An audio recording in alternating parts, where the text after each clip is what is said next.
不是伊兰特 N 买不起啊，是伊兰特 N Line 更有性价比啊。没错，我就是这么安慰自己的。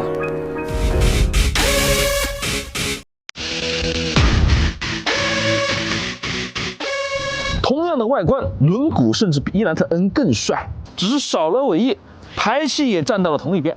不过不碍事啊，毕竟少了10几万，有伊兰特 N 80%帅就够了。内饰也是差不多，功能区呢主要都集中在主驾这一侧。现如今你能找到既带大屏又带这么多实体按键的车型，实在是很难了。像伊兰特这样，功能归功能，娱乐归娱乐，挺好的。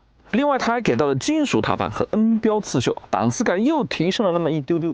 虽然它的轴距超过了2.7米，但是呢，它的后排表现中规中矩，后排靠背角度合适。只是我这个身材坐在里面呢，会显得它的坐垫有点短。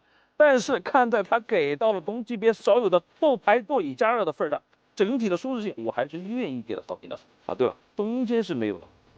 把这台车开在街上，回头率还是挺高的，没有夸张的声浪，全靠它这一身犀利的造型。你看，运动的造型，运动的命名，那它的调教是不是自然也得跟上？1.4T 发动机加上7速干式双离合变速箱。哎，说到干式双离合变速箱，那个时候就有人要开始敲键盘了，什么过热啊、顿挫之类的词就要开始往外冒了。没错，这些确实是干式双离合的缺点，但不是没有办法去优化的。它的变速箱逻辑跟大众的 DSG 是一样的，就是在你的车辆没有完全停下来之前是不会切到1档的。拥堵路段下尽量使用2档去行驶，这样减少1、2档之间的档位切换，就能够减少顿挫、减少发热情况的产生。实际体验下来，伊兰特 N Line 的变速箱真的非常顺，即便是在 Sport 加模式下，我想要的那种能够带来驾驶激情的闯动感，它依然是没有。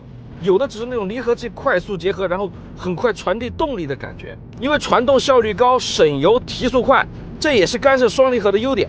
如果你依然觉得我在吹牛，你还是不放心，那你想一想，伊兰特是现代的主力车型，如果现代把一款不成熟、不可靠的变速箱放在自己的主销车型上，那不就是砸自己饭碗吗？日常驾驶的情况下，它这台变速箱的升档非常积极，哪怕是在经济模式下，开起来也是很轻快的。另外，它还融入了一些性能车的调教，比如说它的转向很听话，另外它的低扭来的特别的早，一直能够持续到4000转左右。所以说你在超车的时候动力是非常充足的。如果你想暴躁一下的话也 OK，Sport 或者 Sport 加模式。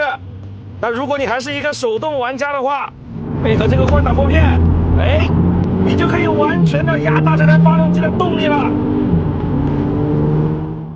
因为后边是扭力梁，所以它的底盘支撑性是足够的，但是这个舒适性嘛稍微会差一点，主要是体现在它的路感比较清晰。当然，对于震动还是有一定隔绝能力的，并不是很生硬的那种。扭力梁这个东西吧，就是一把双刃剑，牺牲舒适来提升一点操控，我觉得放在这样一台偏运动调教的家用车上是无可厚非的，因为你会开起来更得心应手一点。现代伊兰特 N Line 最大的亮点就是这套外观设计，能给那些手里预算不多，但是又喜欢性能车的年轻人一点点遐想的空间。动力方面呢，也能带来一些激情。那如果你的手里就10万块钱预算，不喜欢自吸车的慵懒，又想彰显个性，那现代伊兰特 N Line 是非常值得考虑。对了，这一款车的入门版现在终端优惠完已经9万多了。